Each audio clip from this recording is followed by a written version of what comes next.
member municipalities and hosting sessions like this for information. And our round 2 budget deliberations are scheduled for February 5th, with budget adoption scheduled for February 22nd of 2024. Regional districts are required to finalize and adopt its financial plan bylaw by March 31st of each year. So what's impacting this year's budget? We have over 159 initiatives that have been carried over from prior years, with an additional 100 new initiatives that are being considered for 2024. In looking at the board's new strategic plan, those have been considered, and we have over $23 million worth of new water and solid waste projects being put forward for consideration. In contemplation for all of these projects, there are some additional resourcing for new staff to both facilitate one-time and ongoing service delivery. And many of those have been pushed forward to our round 2 budget deliberations, as we are just undergoing and completing an organizational review. We also have a lot of service cost impacts, which we'll talk about, which include construction cost. We're feeling many of the same increased costs as many other services and business and local governments throughout the country are feeling, especially locally here on the Sunshine Coast. Those include labor, materials, and transport costs. And we also have seen some increase in our insurance, fuel, and maintenance cost. There's also a considerable importance on our asset management and creating long-range capital plans for many of our services and infrastructure. So what are some of the 2024 proposed initiatives that are being considered this year? Solid Waste has identified an option to extend the life of the Sechelt landfill, which could potentially add 4 years to the existing service life up to 2030. Many of you may know that the Sechelt landfill was projected to be closed or be full at about 2026. So by relocating the contact water pond, which manages stormwater that comes into the contact with solid waste, potentially this will add some additional lifespan. There's also been consideration last year, and it's come to fruition, for some extension of service for BC Transit, and that's adding service to Route 990, but we'll also need some additional staffing to support that. The Sechelt Aquatic Centre, the work will continue on the sprinkler system repair or replacement, and staff will also be proposing a recreation needs assessment for all of our current recreation facilities, which will help inform the future of recreation services on the Sunshine Coast. As water is one of our key strategic considerations and most important item for the Sunshine Coast, there are some new big ticket items this year, which are related to maintenance of the system. We need to upgrade pumps at the treatment plant, additional funding to relocate exposed water mains, which cross Chapman Creek, and we also have some improvements to the water treatment plants, such as HVAC replacements. Of course, we'll continue with our groundwater exploration through this year, and the water metering project is well underway. The regional district and many of the member municipalities support many of our community partners. These include our libraries, museums, many of our economic development and tourism facilities, and this equates to over $2 million worth of funding to these programs. The regional district, after our round 1 budget deliberations, is estimating over a $61 million operating budget, which is a significant increase. If anyone has been following the regional district budgets over the years, you can see that our operating budgets have well over doubled over the last 5 years. We also have a very aggressive capital plan, and that's to meet a lot of those strategic needs for water and solid waste. So we're projecting over a $49 million or almost a $50 million capital project or capital budget for 2024. One of the most important items that was deferred to round 2 is whether or not we'll go proceed with the Langdale Wellfield. And that particular cost of over $23 million has not been considered in this particular estimate. So all to say that this particular capital budget will increase considerably if that project is approved. One of the other things that we wanted to share with the community is the Sunshine Coast assessments. Many people have received their assessment notice from BC Assessment. And so the Sunshine Coast, for the first time in several years, saw a slight decrease in the assessment. Why we highlight this is it really does shift the tax burden, because the regional district, rural areas and member municipalities share in the apportionment of costs of services. And so we could see some shifts there as far as how those impact service areas. And we'll provide some more information in our round 2 deliberations, as well as in our financial plan documents online. So in this presentation, we wanted to provide some estimated impacts to each service area, and understanding that there are considerable changes depending on what services people participate in. And so for Area A, the proposed taxation for each $100,000 worth of assessed value of your home, people are going to see just a little over $13 impact to their tax bills for each $100,000. For Area B, you'll see a little over $17. For Area D, you'll see almost $17 for your proposed taxation increase. For Area E or Elphinstone, you'll see almost a $20 impact to your property taxation for each $100,000 of assessed value of your home. For Area F or West Howe Sound, and just noting that there's a lot of variation in West Howe Sound with our islands, but your preliminary difference is almost $15 per $100,000. The Sechelt Nation Government District is going to see just under $8 of difference over the prior year. Town of Gibson's is going to see almost $12 of increase over the prior year. And the District of Sechelt, of which we did do a presentation just last week to the committee, the whole there, just seeing over an $8 increase of every $100,000 of assessment. The Sunshine Coast Regional District at the end of 2023 adopted its utility rates, and for water, the regional water system overall user rate and parcel tax, the average rate pair is going to see an increase of over $120. The North Pender system is going to see over $100 impact, and the South Pender system is going to be seeing over $165 impact overall. The SURD also formally operates over 15 wastewater services, and we also adopted those particular fees. There are some services that did not actually see a parcel tax or user fee increase over the prior year. And so all of those rates can be found on our website here. But the overall increase and focus for our wastewater services is ensuring compliance within the existing service and ongoing funding, sustainable funding for capital renewal of those services. We also did not make any changes to our refuse collection or garbage and food waste for our rural areas. So that includes for areas B, D, E, and F. And so essentially the 2024 rate will be the same as 2023. And that will be the same for the mobile home parks.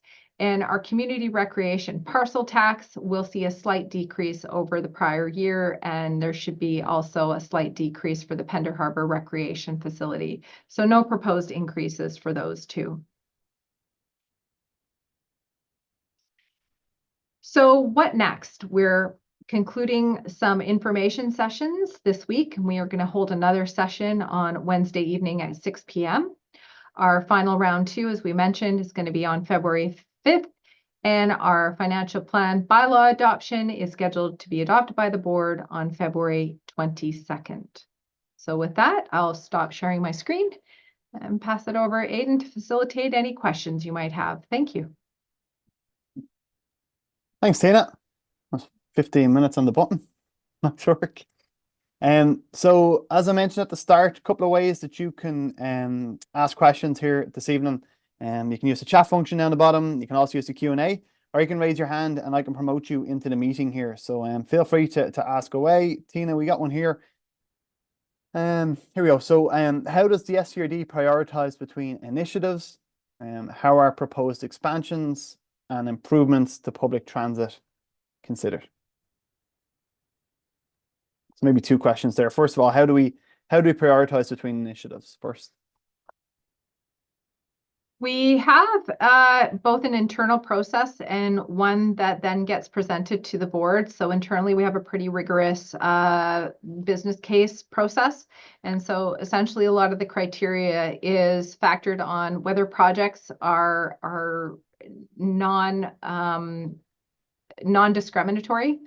So things that are mandatory, and those would be things like we have regulations within existing permits for health or whether or not they're regulatory for solid waste initiatives, et cetera. So those types of things are not things that we can avoid without significant service implications.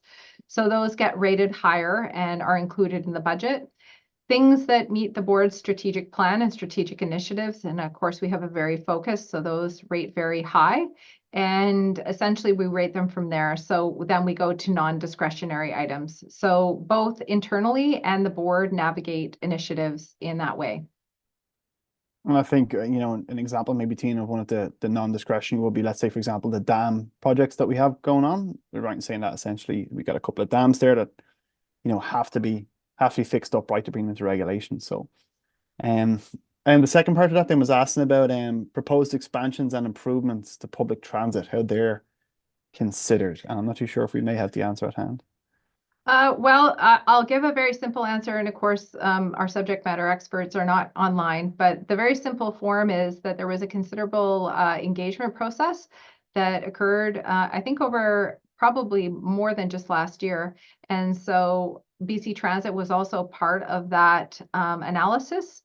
And there was subsequent outcomes to that were presented to member municipal councils and to select groups. And so essentially, some of that is informed from our Transit Future Plan from multiple years ago.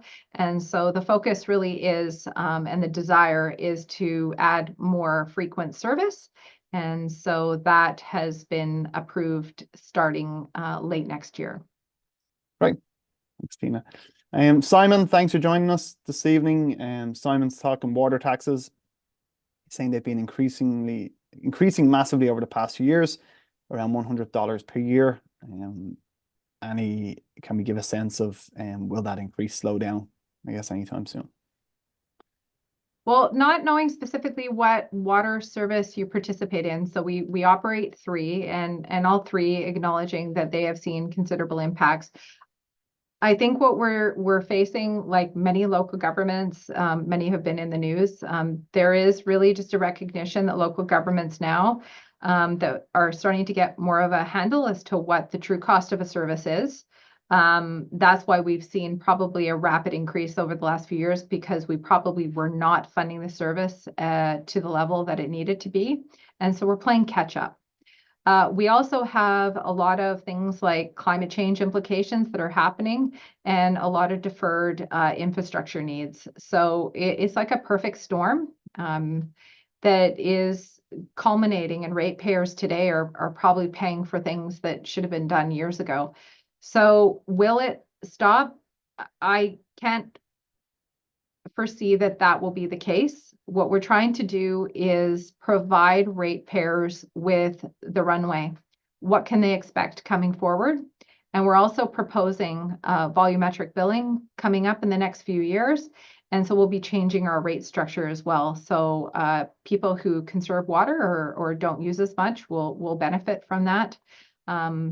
But definitely a cost of services are increasing, and I can't see how our utility fees are going to change in that regard. So hope I had better news, but I also don't want to purvey that will not be the case. Great, thanks, Tina. Thanks for that question, Simon. And Tina, I think one thing which we consistently get questions about is the differences between user rates and parcel taxes when it comes to water, and then looking at recreation and garbage. And could you just give people a sense of what the differences are, what rate they will see on what bill, like you get one from the SCRD, like you want from their municipality if they're in Sechelt Gibson. So Well, depending on where you live, I think there's a little bit of variation to this. So our rural areas, they receive their tax notices. So if you live in West Howe Sound, you receive a notice from the Surveyor of Taxes. So the province, the regional district's actually not a taxing authority. So you'll see on there various different sections. You'll have SCRD and you'll have a little tax, a little parcel tax on there. So parcel tax are typically recovered through your property tax bill. User fees are collected through your utility fee. So if you live in the town of Gibsons, you won't receive any utility fees from the regional district, but you will get a recreation parcel tax that will be on your tax notice. Right. Thanks for that one, Tina. Question with regards to the organization review. I know we had a couple of people join a little bit late. So for those of you who just joined, if you want to ask a question at all, you can put it in the Q&A down the bottom, also via chat, or you can put up your hand and ask a question. And if you missed the presentation at the start, I'll make sure that we link it on the Let's Talk Budget page that I'll chat a little bit about more shortly. The organization review, we referenced it earlier, Tina. If we could just remind people how the organizational review, I guess, is being factored into round two budget, and particularly, I guess, as it refers to new hires and stuff like that. Well, I think that the board has received information from an independent consultant. That information has been considered as part of how the staffing requests are going to go forward. This is still in the works. So as far as how it's going to be considered going forward, I think is going to inform the board decision. So what we may see is some changing to the decision. So a lot of the round two budget proposals, there were several new staffing requests in round one that were requested. And so many of those were deferred to round two. And so they're all coming back for reconsideration. So some of those may have some different options for consideration for the board. Thank you for that. And we have another question here from Simon, and I'm not too sure if we have the answer for you right now, Simon, but I'll just put it out there. Simon's asking about volumetric billing. So how will volumetric billing for water function for people who grow food locally for local agricultural needs? I guess he's asking how that will work. And it seems it will be impossible for anyone to consider growing food at volumetric billing. Well, a lot of that we haven't factored yet, Simon. So we had a water rate study conducted last year and was presented last fall. And so part of those recommendations will be considered as we move forward with volumetric billing. And so the direction right now is for us to look at implementing that for North and South Pender as those particular systems are fully metered. And the regional system, because the District of Sechelt is not expected to be fully metered until 2027, and that's part of the majority of the regional system, we wouldn't be looking to implement volumetric billing until after that. So how the rate structure is established, so depending for what classification, industry, farm class, those types of things, that has not been decided yet. And so I know the Infrastructure Services Division, especially related to alternative water sources for food growing for our farmers. We have a water rebate program for people who use cisterns. So those are types of things that people take advantage of in order to be able to use it for food production. So definitely looking at alternative sources, especially as we face climate change impacts. Thanks, Tina. Don't know the rate yet, but Yeah. there's definitely some proactive ways to make sure you have water in the time that you need it. So we also have a platform, like a community information space, and that's available at letstalk.scrd.ca/budget. And we've had a couple of questions that have come in through there over the last week or so. And one of them, it's kind of a question/comment, but I informed a person that I'd speak about it here. So essentially, this person's talking about carry forward projects. So they're saying the 190 carry forward project list and the 103 new proposals is extensive, and new projects should be deferred if a project cannot be completed within the planned schedule. If completion cannot be reasonably achieved, it should not have been approved in the first place. This person says in the December meeting, the STRD has incurred engineering costs and staff time on projects that will no longer be built, yet the taxpayer is to pay the bill for all the costs incurred to date. So maybe, Tina, I don't know if you could maybe speak to, carry forwards and how they're considered in the overall budget process as you kind of move through round one, round two. Yes, and I think one of the new budget proposals considers how we navigate that. And one of them is that was approved actually in round one was the acknowledgement, and even through the board's new strategic plan, there's a real need for us to focus on what the key priorities are. So we got clear message from the board related to their strategic plan. And so developing a corporate prioritization and corporate work plan is part of what was approved.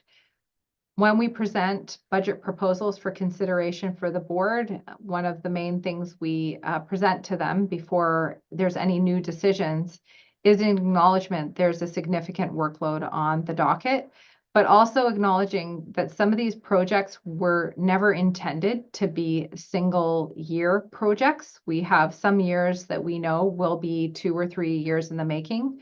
So I think that's what we're also looking is how we present these, because some of these larger capital projects, especially ones that require things like long-term borrowing, we know will be minimum of 3 years. And so we look at this like some are 1 year, some are 2, some are 3, or maybe 4 years. And so that's what we're looking at, is realistically looking to be able to articulate that to the community, but also acknowledging it's a very ambitious work plan.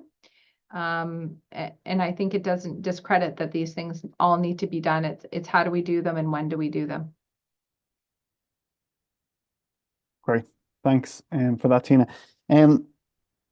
If anybody again has any questions here, you can fire them on through down the chat or raise your hand or Q&A. And if we don't get any questions here in the next little bit, we can likely wrap it up a little bit earlier.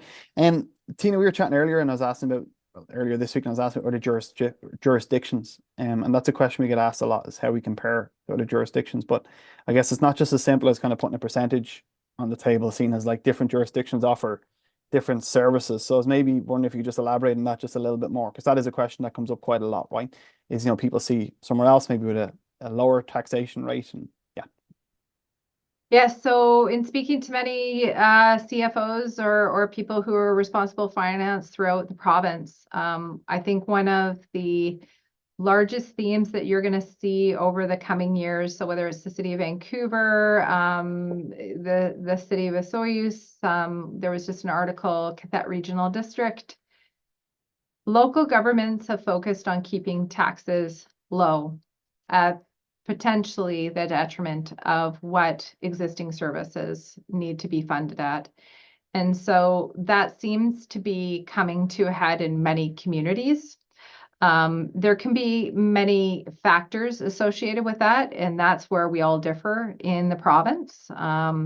And so there's also a lot of opportunity with other funding, and that's one area that the regional district and other local governments are trying to leverage, is other funding sources. So whether it's provincial or federal, so we try to, leverage those funds to defer local ratepayers, because we know it's all the same taxpayer at the end. But essentially, I think local governments are, because we're having to implement asset managements and we now have more information, we're needing to fund services. We also, like everyone at the grocery store, even though local governments are not are directly impacted to CPI increases, we are seeing significant double-digit impacts to certain types of commodities. And when we receive bid tenders, they're significantly higher. And so that just trickles down back to ratepayers and right down to taxation. So when we compare, I think we're right in line with where everyone else is at right now, or playing catch up. Mm-hmm. Great stuff. Thanks, Tina. And so everyone, I've just put in the chat there a link through to the Let's Talk budget page where you can go on, you can ask questions at any time. As I mentioned earlier, the presentation that Tina gave, I'll make sure that that is up there here in the next little bit. And we have a question. Lyle, I'm just going to promote you into the meeting here, so feel free to ask your question. Okay, Lyle, if you want to unmute there, you can ask your question. Hi, Tina. Hi, Lyle. Just a quick question. Does the board establish a cap in terms of total taxation rate prior to you having to work on a budget? In other words, the inflation rate has harmed a lot of people or stressed a lot of people in the community. And does the board provide a cap that gives you some guidance beyond the strategic high-level issues? Do they set a cap that said, we can't afford to impose on our community who are highly stressed by inflation already anything more than, say, 6%? Do they provide that kind of guidance to the budget, to the senior management to construct their budgets? I think the short answer is we do not have that formal documented direction as far as a cap goes. We also have multiple differences on the services that each area participates in, and even local service areas within those areas. So I'm just going to give an example that Area A or Pender Harbor, they have probably a good dozen combinations, depending as if you participate in the Egmont Fire Division. So I think our board focuses on the service needs instead of the exact dollar figure. And I think that is what they try to balance in their decision making, but I can't speak for the directors because we have 9 of them. Thank you. Thanks a lot. And we got one more question here. It's pertaining to water and water meters. So you're saying 10 years ago, then Chair, I guess, Gary Knorr said he'd worked on water for 12 years, and now meters are being pushed to 2027. I guess the full implementation of water meters here in Sechelt. And this person's asking what happened. Now, I guess, which I'm not sure was a question that we can answer, but I know that we've had quite the process in, getting, AEP, etc. So yeah, it's been a long sorted history. And so Area A was successful with a grant back in 2008. So they were fully metered quite a few years ago, but we were at that particular time thought, oh, we're going to be implementing regional water meters. Well, a couple of failed AAPs later, successfully receiving a grant to at least install them in the rural areas. And now we finally were successful with both the AAP and the grant for District of Sechelt. It's the last piece of the pie. So no, not ideal, not what we had envisioned, but the positive is that we're almost through the finish line and coming to really modernize how we bill and manage our water systems. So.